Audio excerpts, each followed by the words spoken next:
اعوذ باللہ من الشیطان الرجیم بسم اللہ الرحمن الرحیم۔ السلام علیکم ناظرین، میں ہوں آپ کا میزبان Mirza Nadeem Baig, programme views on news with Mirza Nadeem Baig میں۔ ناظرین محترم، آج دن بھر کی اہم خبروں کے ساتھ آپ کی خدمت میں حاضر ہوں۔ آج کی سب سے پہلی خبر کا تعلق بارسلونا سے ہے کہ بارسلونا میں پولیس موسسا اسکواڈرا نے 6 افراد کو گھروں میں زبردستی ڈکیتیوں کے الزام میں گرفتار کر لیا ہے۔ ملزمان نے شہر کے مختلف حصوں میں مکانات پر ڈکیتیاں کی تھی۔ یونیورسٹی آف بارسلونا کی ایک رپورٹ کے مطابق 14 سے 17 سال کی عمر کے 18% نوجوانوں کو انٹرنیٹ کے ذریعے جنسی تشدد کا سامنا کرنا پڑا ہے۔ متاثرین کی اکثریت انٹرنیٹ کے ذریعے بالغ افراد یا جنسی تعلقات حاصل کرنے کے لیے رابطہ کرنے کی کوشش کرتے ہیں اور نتیجتاً جنسی تشدد کا نشانہ بن جاتے ہیں۔ بارسلونا کے روندا سان پیرے پر واقع ایک چینی ریسٹورنٹ میں ایک ہسپانوی قومیت کے شخص کو گرفتار کیا گیا ہے، جس نے چاقو دکھا کر گاہکوں کو ڈرانا دھمکانا شروع کر دیا۔ بعد ازاں پولیس موسسا اسکواڈرا نے موقع پر پہنچ کر ملزم کو گرفتار کر لیا، جو بھاگ کر ایک گاڑی کے پیچھے چھپا ہوا تھا۔ اسپین کے شہر منریسا میں ایک شخص کو لاٹھیوں سے بے دردی سے پیٹنے کے الزام میں 4 افراد کو گرفتار کر لیا گیا ہے۔ ملزمان میں سے ایک نے متاثرہ کا موبائل فون اور پرس بھی چرایا تھا۔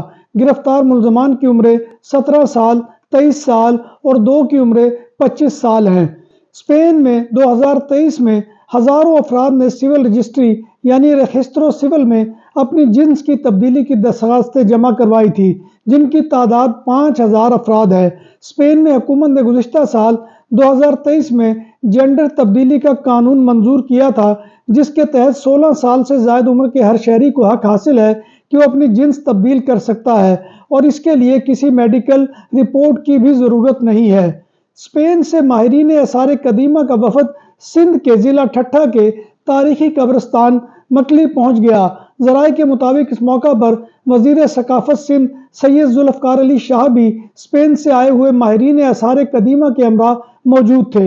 ہسپانوی آثار قدیمہ کے ماہرین نے مکلی کے آثار قدیمہ کا معائنہ کیا ہے۔ نام بھی اصلی، ذائقہ بھی اصلی، لذت اور چٹخانوں کی دنیا، پرانا کرتبہ ریسٹورنٹ اینڈ میرج ہال، دیسی کھانوں کا مرکز، روسٹ مرغی، چاپ گرل، روسٹ ران، سالم بکرا روسٹ، وسیع و عریض ہال، 400 افراد کے بیٹھنے کی جگہ، سالگرہ، شادی اور دیگر تقریبات کے لیے، فیملیز کے لیے علیحدہ انتظام۔ ریسٹورنٹ کی دنیا میں خدمت اور نفاست کا نام چودھری اسکندر حیات گوندل۔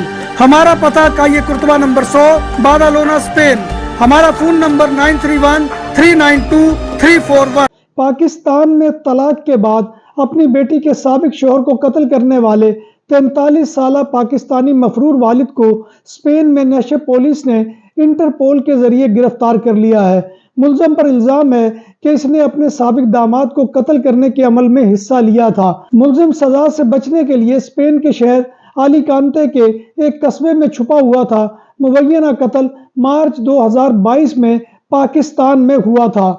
یورپی ملک کروشیا کو ورکرز کی شدید کمی کا سامنا کرنا پڑ رہا ہے اور یہی وجہ ہے کہ اس ملک نے ایشیائی ممالک کے لیبر کے لیے اپنی مارکیٹ کے دروازے کھول دیے ہیں۔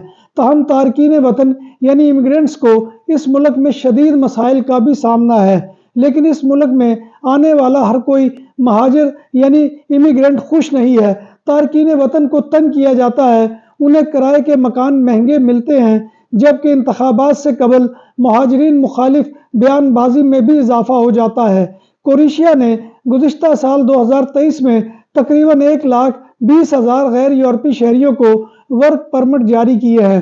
2022 کے مقابلے میں یہ اضافہ 40% بنتا ہے، لیکن اپریل میں ہونے والے عام انتخابات سے پہلے رائٹ ونگ کی جماعتیں تارکین وطن کو ملکی سلامتی کے لیے خطرہ بننے اور مقامی افراد کی ملازمتیں چرانے جیسے الزامات عائد کر رہی ہے۔ ماہرین کے مطابق نئے آنے والے امیگرینٹس رہائش کی تلاش کے دوران سب سے زیادہ خطرے کا شکار رہتے ہیں۔ دارالحکومت زغرب کے ایک مقامی اخبار میں کی گئی تحقیقات کے مطابق شہر میں 83 مربع میٹر کے ایک اپارٹمنٹ میں 32 غیر ملکی کارکن رہائش پذیر ہوتے ہیں۔ کروشیا میں ورکرز کی اجرت 560 سے 1000 یورو ماہانہ کے درمیان ہے۔ 100% حلال کھانوں کی تو ایک ہی نام، عادل تندوری ریسٹورنٹ۔ بارسلونا میں مہمان نوازی کا پہلا نام عادل تندوری ریسٹورنٹ، برصغیر کے روایتی حلال کھانوں کا مرکز، گریل تندوری روسٹ، چکن اور مٹن ٹکا، سبزیاں اور تڑکے والی دالیں، رس ملائی اور فالودہ۔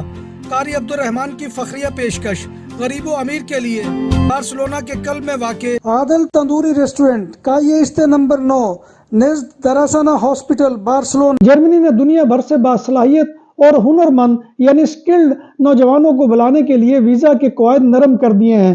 جرمن حکومت نے بیرونی طلبہ اور اپرینٹس کے طور پر کام کرنے والوں کے لیے ویزا کے قواعد خصوصی طور پر نرم کیے ہیں تاکہ زیادہ سے زیادہ تعداد میں ہنرمند اور تجربہ کار نوجوانوں کی خدمات حاصل کی جا سکے۔ ماہ رواں کے دوران جرمن حکومت نے سکلڈ پرسن کے حصول کے لیے نئے ویزے قواعد کا دوسرا حصہ اپنایا ہے۔ اس کے تحت یورپی یونین سے باہر کے ممالک کے نوجوانوں کے لیے اسٹوڈنٹ اور اپرینٹسشپ ویزا کا حصول آسان بنا دیا گیا ہے تاکہ وہ بعد میں جرمن لیبر مارکیٹ میں آسانی سے ضم ہو سکے۔ نئے قواعد کے تحت متوقع طلبہ یونیورسٹی میں داخلے کی تیاری کے دوران 9 ماہ تک جرمنی میں رہ سکیں گے۔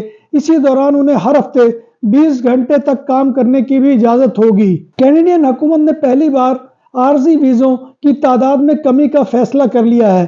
میڈیا کے مطابق کینیڈا کی حکومت نے پہلی بار غیر ملکی ورک پرمٹ رکھنے والے ورکرز اور عارضی رہائشیوں کی تعداد میں کمی کا فیصلہ کیا ہے، جس کا اعلان کینیڈا کے امیگریشن کے وزیر نے کیا ہے۔ کینیڈین امیگریشن وزیر مارک مولر نے کہا ہے کہ پہلے مرحلے میں عارضی رہائشیوں کی تعداد 5 سے 6.2% تک کمی کی جائے گی۔ کینیڈا میں عارضی رہائش پذیر افراد کی تعداد 2.5 ملین سے تجاوز کر چکی ہے، جو کینیڈین آبادی کا 6.2% بنتا ہے۔ کیتھولک عیسائیوں کے روحانی پیشوا پوپ فرانسس ان دنوں بیماری کے باعث عوام میں شدید پریشانی کی وجہ بنے ہوئے ہیں۔ تاہم اب پوپ فرانسس ایسٹر کی تقریب میں منظر عام پر آ گئے، لیکن 87 سالہ پوپ فرانسس کمزور دکھائی دیے۔ پوپ فرانسس کو تقریب میں شرکت کے لیے صبح ویل چیئر پر لایا گیا تھا، جسے دیکھ کر ان کے چاہنے والے آبدیدہ اور حیران رہ گئے۔ پوپ کی جانب سے 10 منٹ کی تقریر کی گئی تھی، جس میں انہوں نے خود غرضی اور بے حسی کی دیواروں کی مذمت کی تھی۔ اٹلی کے شہر بولونیا کے ایئرپورٹ پر 9 ماہ سے مقیم ایک 83 سالہ معمر شخص آرنالڈو کو نیا گھر دے دیا گیا ہے۔ 83 سالہ بوڑھے شخص نے مارکونی ایئرپورٹ پر اس وقت رہنا شروع کیا جب وہ مکان کا کرایہ برداشت کرنے کے قابل نہیں رہا تھا۔ اٹلی کا 7واں بڑا ایئرپورٹ مارکونی کا عملہ اس کے لیے خاندان کی طرح بن گیا تھا۔ اسے سلیپنگ بیگ، کافی اور کھانا فراہم کرتا تھا۔ ہوائی اڈے کے نیوز اسٹینڈ نے اسے روزانہ پڑھنے کے لیے ایک اخبار بھی دیا جاتا تھا۔ ناظرین محترم، یہ تھا آج کا خبرنامہ جو میں آپ کی خدمت میں لے کر حاضر ہوا تھا۔ امید ہے کہ آپ کو ہمارا یہ سیگمنٹ پسند آئے گا۔ آپ سے گزارش ہے کہ آپ ہمارے channel BBC update T V کو سبسکرائب کریں، اس کے پروگرام کو لائک کریں اور کمنٹ باکس میں آ کر کمنٹ کرنا مت بھولیے، کیونکہ آپ کا کمنٹ ہماری عزت افزائی اور حوصلہ افزائی کا سب سے بڑا ذریعہ ہوتا ہے۔ ناظرین محترم، اللہ تبارک و تعالیٰ کے حضور دعا ہے کہ وہ ہمیں ایمان اور صحت کی سلامتی کے ساتھ زندہ رکھے اور ہمارا خاتمہ ایمان کے اوپر کرے، اور روز محشر نبی کائنات صلی اللہ علیہ وآلہ وسلم کی شفاعت اور زیارت نصیب فرمائے۔ آمین یا رب العالمین۔ اسی دعا کے ساتھ اپنے میزبان مرزا ندیم بیگ کو کل تک کے لیے اجازت دیجیے۔ انشاءاللہ کل دوبارہ آپ کی خدمت میں حاضری ہوگی۔ تب تک اللہ حافظ۔